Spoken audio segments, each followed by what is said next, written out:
Hello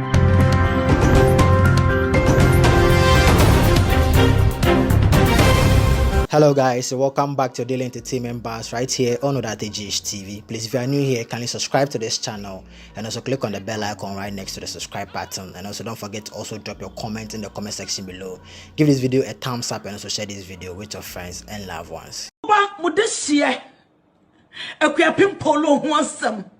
Akwadai social media me ba so me hwa na de yo poda ne bibia nya me feda nanso nya me de ne ho asama me na me se me kan tro my Ghana say akwapem polo mo kwayi ne free prison ho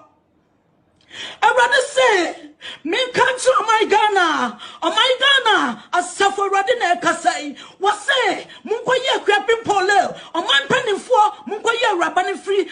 prison ho ane also beka say adenti no bi koye bi and obi ya say enti ye tu o man mragu dabi awrade so nim ne oye no ye manema tie awrade so o man Ghana munkoye kwa pimpolo ane mo ba no wanya de ye ni pa ni so fe nanso awrade sa brani mo no na osem ka no mo ba no kokko Mukwa bani samudi ni beko prison ana ose miasa for rade eye Satan na mede na to afiase sadia mumu benya mo fa ahodi enti mede Satan ato afiase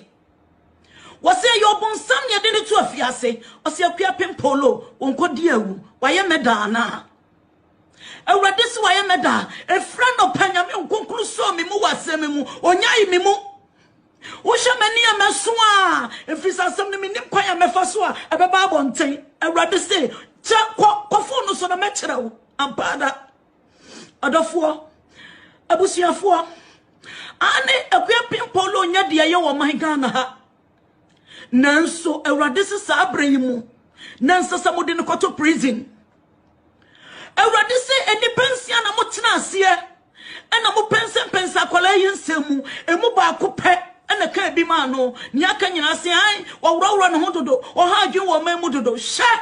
muntie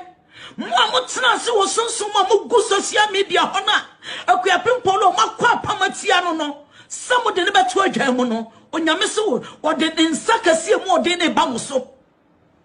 awrade se